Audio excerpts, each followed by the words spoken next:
Best varicose veins చికిత్సనే పొందండి. నొప్పి లేని చికిత్స కోసం సంప్రదించండి ఎవిస్ హాస్పిటల్. నమస్తే రమగారు. నమస్తే జయ. రమగారు, నావెల్స్ చెప్పుకొని చాలా రోజులు అవుతుందండి. ఏదన్నా ఒక మంచి నావెల్, మంచి రైటర్ది. ఇప్పటిదాకా ఎప్పుడూ చెప్పని ఒక పేరు, ఎప్పుడూ చెప్పని ఒక రచయిత్రి గారి గురించి, వారి నవలలు చెప్తాం. మాదిరెడ్డి సులోచన్ గారు. ఎద్దనపూడి సులోచనారాయణ గారు మనకు తెలుసు. మాదిరెడ్డి సులోచన్ గారివి కూడా చాలా అత్యద్భుతమైన నవలలు ఉన్నాయి. బాగుంటాయో. చిన్న సంభాషణలు, బోలెడన్ని క్యారెక్టర్లు, విభిన్నమైన మనస్తత్వాలు, ఎన్నో రకాల ఏమనాలి తరగతుల వ్యత్యాసాలు. డబ్బులున్న వాళ్ళు, పేదవాళ్ళు, మధ్యవాళ్ళు, మామూలు వాళ్ళు, వచ్చిపోయే క్యారెక్టర్ల తాలూకు క్యారెక్టరైజేషను. ఒక క్యారెక్టర్ వస్తే, ఓ పనివాడు వస్తే వాడి గురించి కూడా ఒక చిన్న క్యారెక్టర్ ఎలివేషను. చాలా ప్రత్యేకమైన తరహా కలిగిన పద్ధతి. కొంచెం పూర్తిగా తెలంగాణ సంప్రదాయాల్ని ప్రతిబింబించే తీరు. హైదరాబాదు చుట్టుపక్కల వాతావరణాలని తెలియజేస్తారు ఎక్కువగా. తెలంగాణ మధ్యతరగతి కుటుంబాలు, చిన్న భాషలో కూడా కొంచెం తెలంగాణ మాండలికం ప్రతిబింబిస్తుంది. కొద్దిగా, ఎక్కువ కాదు కానీ ఉంటుంది. మనం ఇప్పటిదాకా చెప్పుకున్న కథలు వేరు, వీరి కథ వేరు. చాలా మంచి మంచి నవలలు ఉన్నాయి సులోచన్ గారివి కూడా, మాదిరెడ్డి సులోచన్ గారివి కూడా. నాకు తెలిసి నేను 70s 80s అట్లా 70 కాదు, 70లోనే కదా మనం పుట్టింది. 80, 84, 82, 84 నుంచే చదవటం మొదలుపెట్టాను నేను. కాకపోతే ఎప్పుడైనా ఆ కథ చెప్పాలంటే ఎన్ని క్యారెక్టర్లో ఎన్ని విభిన్నమైనవి చెప్పాల్సో వస్తుంది. అందుకని నేను ఎప్పుడు తీసుకోలే. వారి కూడా నాకు నచ్చిన, నా ఇష్టమైన నవలలు కొన్ని ఉన్నా హాయిగా చదువుకుంటూ వెళ్ళచ్చు. అదేలేండి. కానీ ఎప్పుడు చెప్పలేదు. సరే, ఎప్పుడైనా ఒకసారి చెప్దాం అనుకుంటున్నా. మళ్ళీ నువ్వు నా నవలలు ఎత్తావు కాబట్టి ఇటీవల అవి చదివే అవకాశం మళ్ళీ లభించింది. స్క్రిప్ట్లో మాదిరెడ్డి సులోచన్ గారివి ఇంచుమించుగా చాలా నవలలు కనపడతాయి. అందగాడు, అపరంజి, భిన్న ధృవాలు, అట్లా బోల్డ్ అనే పేర్లతోటి ఎన్ని నవలలు ఉన్నాయి. మాదిరెడ్డి సులోచన కొట్టగానే ఫుల్ లిస్టు. ఆ చిన్నప్పుడు చదివినవి చాలా మళ్ళీ చదివేశాను నేను. వాటిల్లో 2-3 నవలలు చాలా బాగుంటాయి నాకంటే. చిన్నప్పుడు ఇష్టం, అప్పుడు ఇష్టం కాబట్టి అప్పుడు ఏంటి 10th క్లాస్ ఇంటర్మీడియట్ ఏజ్కి అప్పుడు నచ్చినవే ఇప్పుడు కూడా నచ్చుతాయా లేదా అని చదువుతుంటాను నేను. నచ్చినాయా? కొన్ని ఇప్పుడు కూడా బాగానే ఉన్నాయి అనిపించింది. అయితే ఇప్పుడు మనం ఈ 70, 80 దశకాల్లో రాయబడిన కథలు, ఆనాటి సామాజిక పరిస్థితులు, అప్పటి వివాహ వ్యవస్థ, ఆడవాళ్ళని, స్త్రీలని సమాజం చూసే విధానము, స్త్రీల నడవడిక ఇప్పుడు అసలు మనకి తెలియని కూడా తెలియదు. మన చిన్నప్పుడు మనకు తెలుసు అనుకుంటా, మనం ఇప్పుడు మర్చిపోయాం. మనకి ఇప్పుడు వేరే సమాజం తెలుసు. అంతా మనం మర్చిపోయిన సమాజపు గాథలు చాలా కనపడతాయి. సులోచన్ గారి దాంట్లో ఇవేం కనిపిస్తాయంటే ఎక్కువగా త్యాగశీలుడైన క్యారెక్టర్లు కనపడతాయి. ప్రతి నవల్లోనూ ఒక త్యాగశీలు ఉంటుంది. త్యాగం చేసి అక్క భర్తల్ని పెళ్లి చేసుకోవటం, త్యాగం చేసి తోడుకోడలు పిల్లల్ని పెంచటం, అట్లా త్యాగశీలు అంటే అలా ఉండేవాళ్ళు, అలా ఉండాలని వీరే భావించేవారో, వీళ్ళు ఎవరైనా అలా ఉంటే బాగుండేది అని అనిపించేదో, కానీ అలాంటివి కనిపిస్తాయి. మనం ఎద్దనపూడి సులోచనారాయణ గారి దాంట్లో పొగరబోతులు, తెలివైన వాళ్ళు, ధీమంతులు, తన దాన్ని నిరూపించుకోగలిగే వాళ్ళు, అలాంటి క్యారెక్టర్లు కనపడితే, వీరి దగ్గర అలాంటి క్యారెక్టర్లు ఉన్నా కూడా అవి చిన్నవిగాను, త్యాగశీలైన వాళ్ళు పెద్దవాళ్ళుగాను ఇందులో కనిపిస్తారు. ఒకళ్ళది ఒక్కొక్క రకం కదా. అంతేగా, బాగుంటుంది. మాండలికం హాయిగా చదువుకుంటూ వెళ్ళిపోవచ్చు, పెద్దగా బోర్ కొట్టదు. ఆ తర్వాత అర్థం కాని వ్యవహారాలు అలాంటివి ఏమి ఉండవు, కాస్త పాతవి అంతే. ఏం చెప్దాం, అపరంజి చెప్దాం. ఓకే అండి. అపరంజి కథ బ్రీఫ్గానే చెప్తాను నేను. మొత్తం కథ అంతా చెప్తే అబ్బో చాలా టైం పడుతుంది. మీకు పుస్తకాలు దొరికితే చక్కగా చదువుకోండి. 2000 వచ్చాక మళ్ళీ మాదిరెడ్డి సులోచన్ గారి పుస్తకాలు నవోదయ వాళ్ళు వేశారు. మొత్తం కొత్త పుస్తకాలు ఉన్నాయి. మొన్న బుక్ ఫెయిర్లో కూడా నేను చూసా కొన్ని చోట్ల. మీరు ఇటీవల కనుక చదవకపోయింటే కొనుక్కుని చదువుకోండి. లేదా మీరు తెలుగు పుస్తకాలు కొత్తగా చదువుదామని భావిస్తుంటే మాదిరెడ్డి సులోచన్ గారి పుస్తకాలు కూడా కొనుక్కొని దగ్గరట్టు పెట్టుకుని నిదానంగా చదవలసిన కథలే తప్పకుండా. బాగుంటాయి. జయకర్ రావు అని ఒక క్యారెక్టర్ని చూపిస్తారు. ఆయన భార్య చనిపోతుంది. ఆయనకి 2 కుమారులు, 1 కుమార్తె. 2 కుమారులు, ఒక అబ్బాయి బయట దేశంలో ఎక్కడో ఉంటాడు. ఉహు. ఇక్కడ ఒక కొడుకు కూతురు కూతురు కనిపిస్తారు. కొడుక్కి పెళ్ళయి ఆ భార్య కడుపుతో ఉంటుంది, కనబోతూ ఉంటుంది. ఆ భార్య ఎవరో కాదు, మళ్ళీ మేనత్త కూతురే. ఆ మేనత్త కూడా వీళ్ళింట్లో ఉన్నట్టే కనిపిస్తుంది. ఈ పిల్లకి వాళ్ళ ఒక అమ్మాయి ఉందిగా, ఆ పిల్ల చాలా అందగత్తె, పేరు రజని. వాళ్ళ అమ్మ మాత్రం ఆ పిల్లని అపరంజి అని పిలిచేది. అపరంజి అంటే ఏదో డిఫరెంట్గా ఉందని స్కూల్ పేర్లలో రజనీ పేరు రాయించారు. ఆ పద్మిని అన్న ఆవిడ ఆ జయకర్ రావు గారి భార్య చనిపోతుంది. ఎప్పుడైతే తల్లి చనిపోయిందో ఈ పిల్ల పట్ల నిరాదరణ మొదలవుతుంది. ఓకే. ఆ నిరాదరణ మొదలు పెట్టేది మేనత్తే. ఆవిడకి ఏమని ఉంటుందంటే ఏదో ఒక రకమైన వెగటైన మాటగా మాట్లాడుతుంది అనమాట. తల్లిపోయింది, దీన్ని మా నెత్తి మీద వదిలిపెట్టింది అని. తన కూతురి సంసారంలో ఇది ఒక అడ్డంగా ఉందన్నట్టుగా మాట్లాడుతుంది. ఆవిడకు ఒక కొడుకు కూడా ఉంటాడు. అతనికి ఈ పిల్ల, ఈ అందమైన పిల్ల, చక్కగా అందంగా ఉండే మేనమావ భార్య ప్రీతిగా ఉంటాయి. ఆవిడ చాలా అందగత్తె, చనిపోయిన ఆవిడ ఎంతో ముద్దుగా చూసేది కొడుకుల్ని కూతుర్ని కూడా. ఆవిడ క్యారెక్టర్ చూపించారు మనకి కథలో. ఆమెను గురించిన ప్రస్తావన మాత్రమే విశదంగా కనపడుతుంది.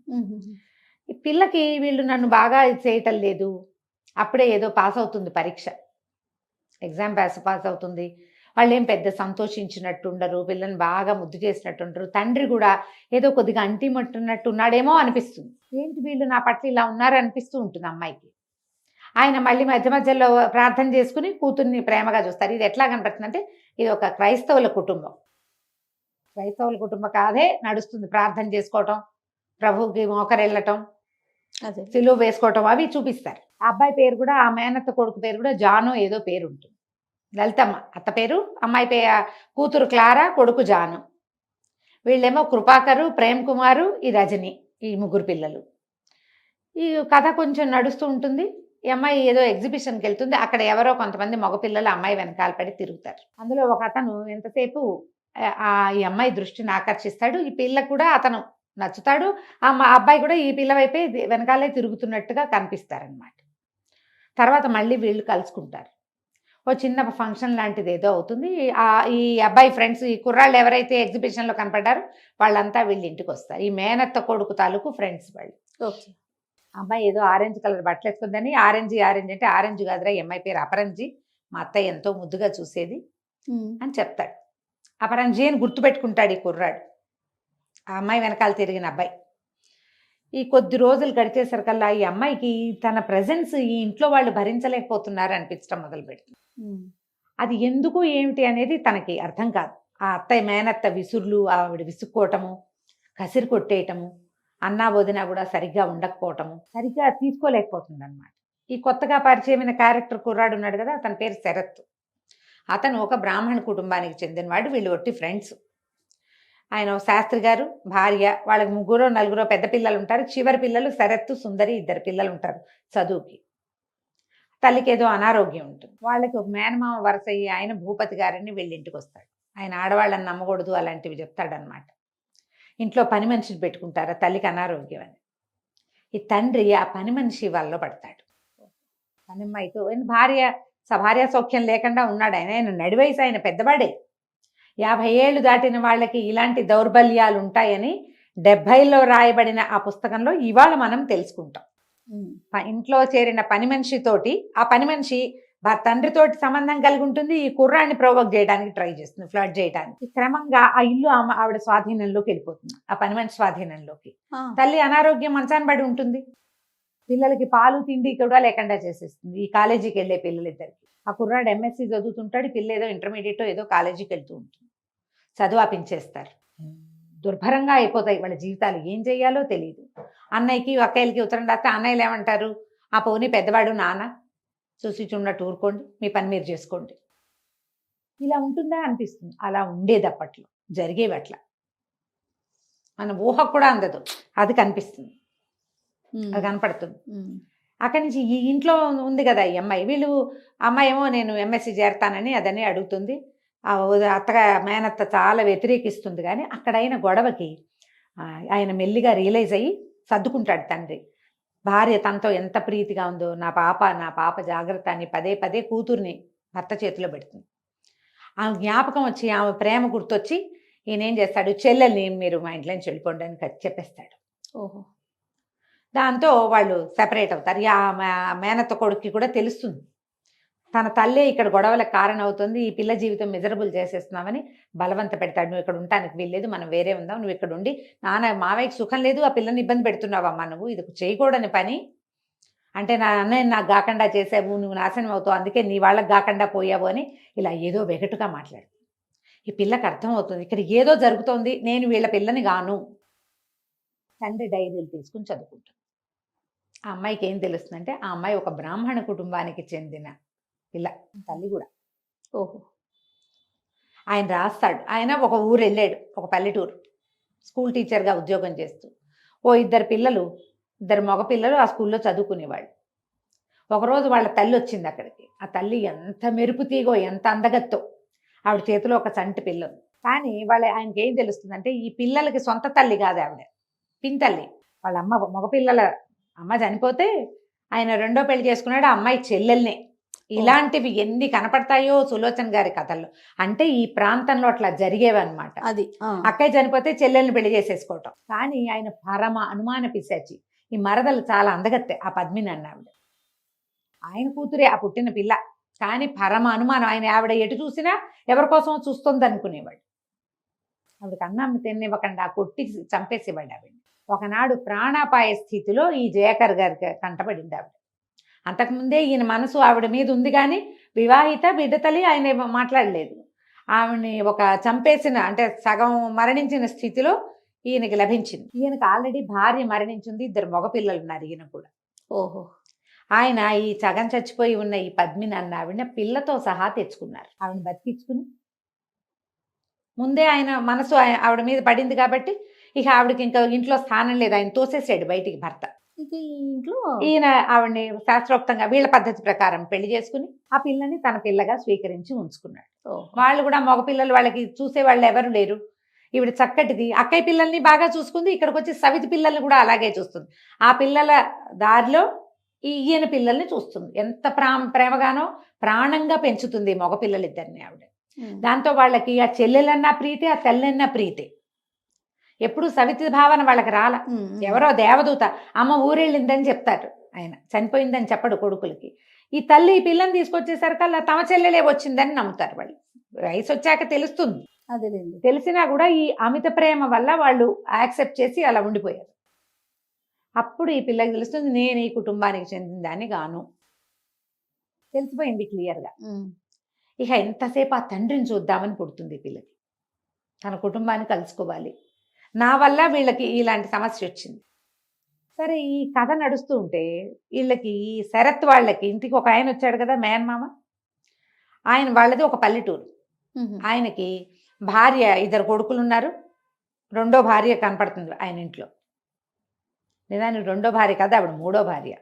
ఆ మొదటి భార్య ఆయన మోసం చేసింది కాబట్టి ఆడవాళ్ళని నమ్మకూడదని ఉన్న భార్యను కూడా చావచిత కొట్టి లైన్లో పెట్టుకుని ఉంచుకుంటాడు ఆయన. కొడుకులు 2 తిరుగుబోతులుగా, అల్లరి చిల్లరుగా, తాగుబోతులుగా, గొడవకు వచ్చేవాళ్ళుగా, రౌడీలుగా కనిపిస్తారు. అవడానికి బ్రాహ్మణ కుటుంబమే, కానీ తిరగబడతారు వాళ్ళన్నిటికీ. ఈ అమ్మాయి ఏం చేస్తుంది, ఎంఎస్సీలో చేరింది కదా, ఒక టూర్లకు వెళ్తారు ఎంఎస్సీలు, ఈ బాటనీ వాటికి చెట్లు చేమలు చూడడానికి. ఆ టూర్లో ఒక ఊళ్ళో ఏవో చెట్టుకి పువ్వులు కనబడితే ఆ పువ్వులు పోయిపోతుంది. ఆ పొలం వాళ్ళు కేకలేస్తారు, మగపిల్లాళ్ళగా బెల్బాటం వేసుకున్నావు, నీకు బుద్ధి లేదా, జ్ఞానం లేదా అని కేకలేస్తారు. బ్యాగులు లాగేసుకుంటారు. ఆ బ్యాగులో నుంచి ఈ ఫోటో బయటపడుతుంది. ఈ అమ్మాయి ఏం చేస్తుంటే తండ్రి డైరీలో ఉన్న ఒక ఫోటో తెచ్చుకుంటుంది. అందులో ఏంటి, తల్లి, తను, 2 అబ్బాయిలు ఉన్నారు. ఆ 2 అబ్బాయిలు ఇప్పుడు తండ్రి దగ్గర ఉన్న అన్నయ్యలు కాదు, వాళ్ళ అమ్మ దగ్గర మొదట ఉన్న అన్నయ్యలు వాళ్ళు.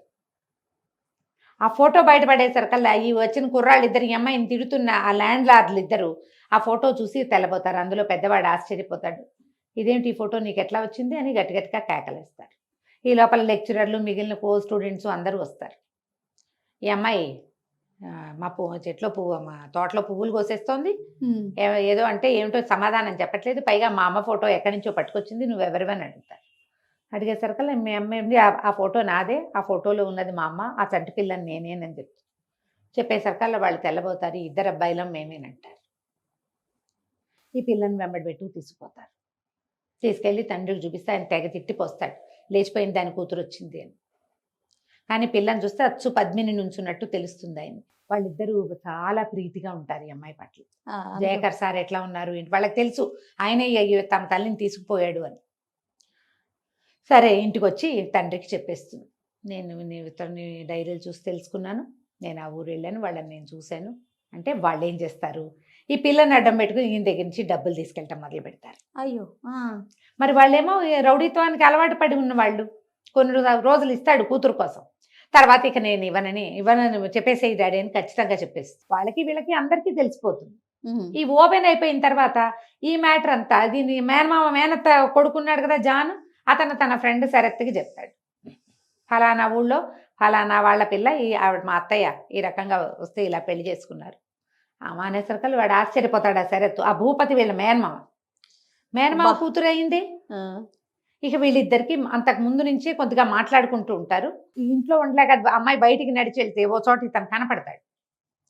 ఎవరు వాళ్ళ నాన్న చేసే వెధవ పని తట్టుకోలేక బయటకు వచ్చిన రోజు అప్పుడు ఇద్దరు కలిసి వీళ్ళ ఇంటికి వచ్చి అన్నం తింటాడు. వీళ్ళిద్దరికి ఫ్రెండ్షిప్ కలుస్తుంది.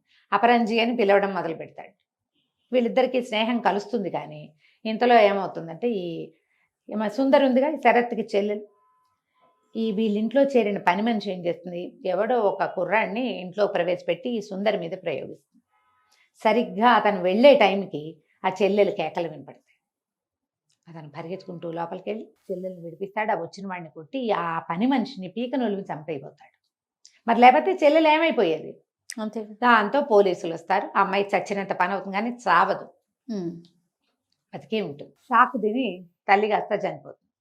ఈ అబ్బాయిని పోలీసులు అరెస్ట్ చేస్తారు. కానీ పని మనిషి చచ్చిపోలా, కానీ హత్యా ప్రయత్నం చేశాడుగా. 2 ఏళ్ళు 2 బాతికేళ్ళు కొద్ది రోజులు జైలు శిక్ష పడుతుంది. ఎక్కువ కాదు, పడింది శిక్ష పడుతుంది. ఈ సుందరి ఇంట్లో దొరికిపోతుంది. ఈ పని మనిషి తండ్రి ఏమో ఆ బాధ్యత పట్టలేదు, దాన్ని చంపడానికి చూశాడు కొడుకని, అది చెల్లెల్ని చిన్నపిల్లని సరిగ్గా చూడు. ఈ లోపల తల్లి కాస్త చనిపోతుంది. వాళ్ళ ఇల్లు అల్లకల్లోలం అయిపోతుంది. ఈ సుందరికి ఎక్కడా నీడలేక ఆ జాన్ తీసుకొచ్చేస్తాడు. అమ్మాయిని తీసుకొచ్చి ఏం చేస్తాడు, తన చెల్లెల దగ్గర ఉంచుతాడు. ఆ చెల్లెలు ఈ అమ్మాయి వదినే కదా, కొద్ది రోజులు ఉంచుకో, తర్వాత నా ఏర్పాటు నేను చేసుకుంటాను. వాడు వెనక్కి తిరిగి వచ్చేలా దాకా ఈ పిల్లని ఎక్కడైనా ఉంచకపోతే తను చంపేస్తారు వాళ్ళు. ఇదివరకు జరిగిందే ఏదైనా జరిగితే ఈ అమ్మాయి ఏమైపోతుంది, బతిమలాడి చెల్లెల్ని అట్టు పెట్టుకుంటాడు. కొన్నాళ్ళు ఇక్కడ ఉంటుంది. ఈ కథ నడుస్తుంటుంది. ఈ లోపల ఈ జయకర్ గారు ఇక్కడ ఉండబుద్ధి కాదు ఆయనకి. పద మనం జీడిమట్లు వెళ్ళిపోదామని ఏదో చిన్న మొట్టమొదట వాళ్ళు వెళ్ళిన ఊళ్ళో చిన్న స్కూల్ పెట్టుకోవడానికి తండ్రి కూతురు ఇద్దరు అక్కడికి వెళ్తారు. ఆ అబ్బాయి జైలుకి వెళ్ళాడు. ఈ పిల్లకి ఉండబుద్ధి కాదు, చదువు పూర్తయిపోతుంది. పెద్ద అబ్బాయి ఫారిన్ కంట్రీలో ఎక్కడో ఉంటాడు. ఆఫ్రికా లాంటిది ఒక ప్లేస్, గుర్తు రావటల్లా ప్లేస్ నాకు. అక్కడికి వెళ్తానంటుంది.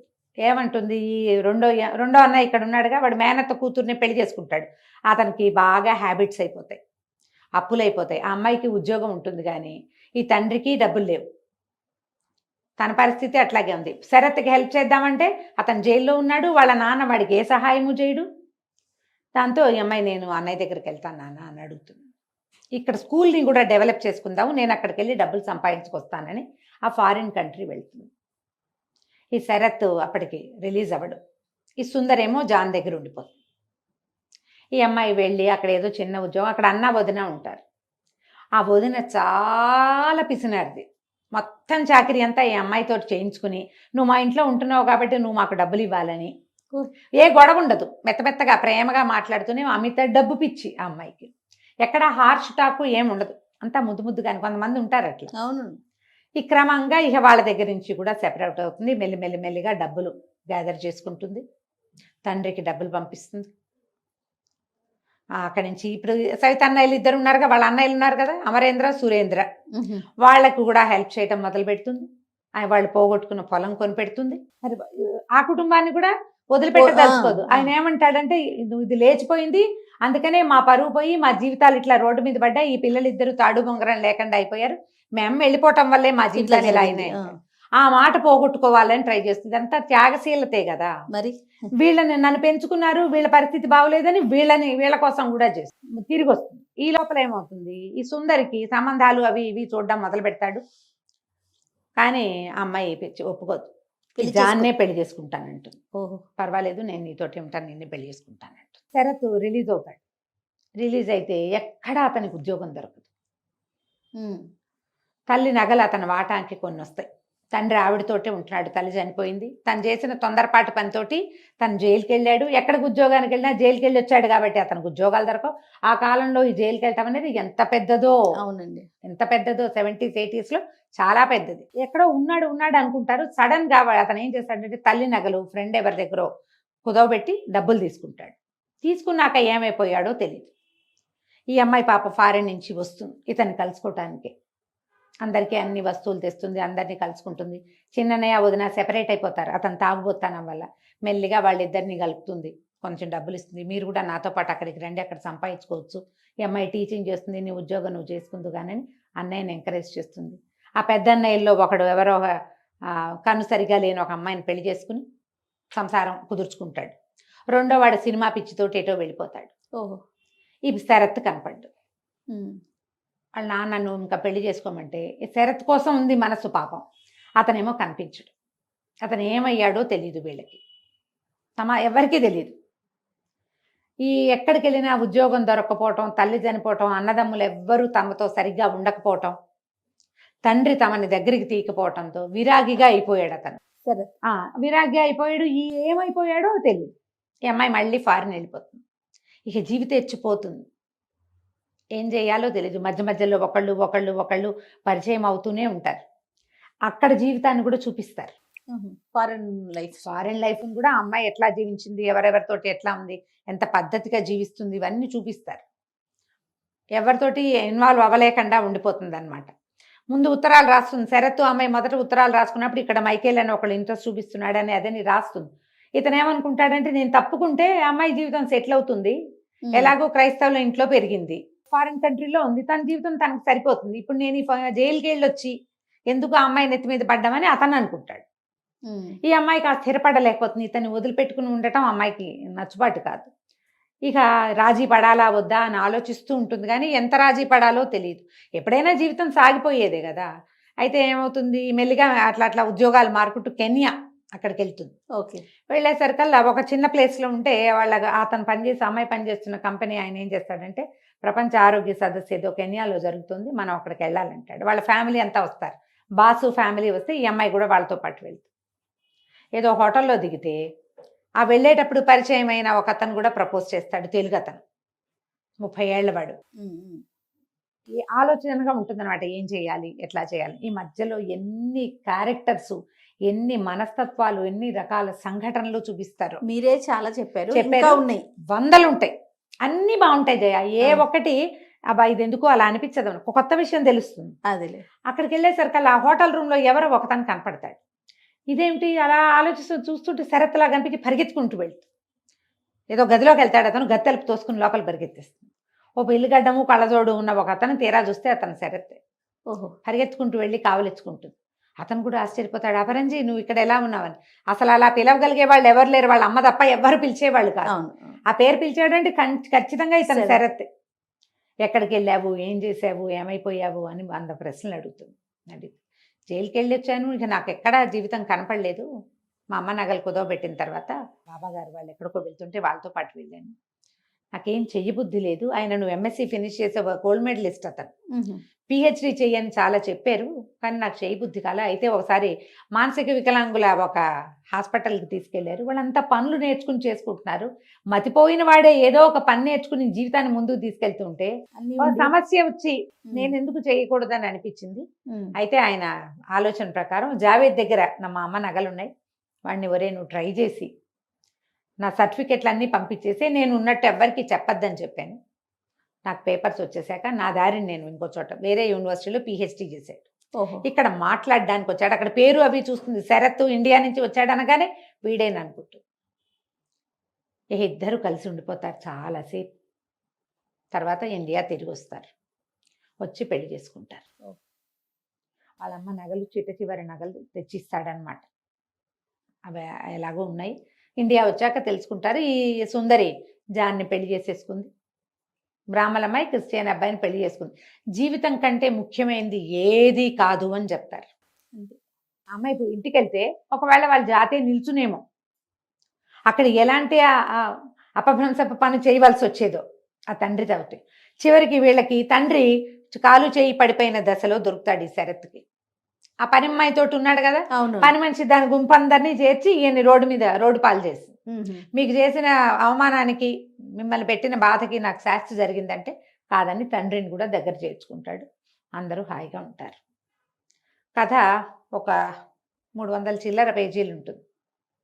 దొరికితే చదవండి. ఇందులో ఎన్ని రకాల క్యారెక్టర్లు, ప్రతి క్యారెక్టరు జీవితంతో ఎలా రాజీ పడిందో చూపిస్తారు జయ. చిన్నప్పుడు తెలియలా నాకు ఈ అపరంజి ఆ అమ్మాయి ప్రేమను గెలుచుకోవటమే నచ్చింది అప్పుడు. ఆ, నాకు ఇప్పుడేం నచ్చిందంటే ఏ మనిషి అయినా ఎవరైనా ఎలాంటి పొరపాటు చేసినా ఎలాంటి తప్పటడుగు వేసినా మళ్ళీ జీవితం వాళ్ళకి అవకాశం ఇస్తుంది. yes. ఆ జీవితం అందించేటువంటి ఆ స్నేహహస్తాన్ని మనం పట్టుకోవాలి అంతే. రెండోసారి రెండోసారి 2 కాదు 3, 4, 5, 6 సార్లు కూడా ఇస్తుంది. పట్టుకోవటం తెలియాలి. ఎప్పుడైనా సరే నువ్వు తొక్కిన తప్పుదారిని వదిలిపెట్టి సరైన దారిని పట్టుకో. జీవితమే ముఖ్యం అంతే. ఎంత బాగుంటుందో. చాలా బాగుందండి. చెప్తుంటే కూడా వినటానికి చాలా బాగుంది. చాలా బాగుంది. మంచి కథ, ఆసక్తికరంగా ఉంటాయి. మాదిరెడ్డి సులోచన గారి నవలలు స్క్రిప్ట్లో చాలా ఉన్నాయి. అవకాశం ఉంటే అన్నీ చదివేయండి. తప్పకుండా.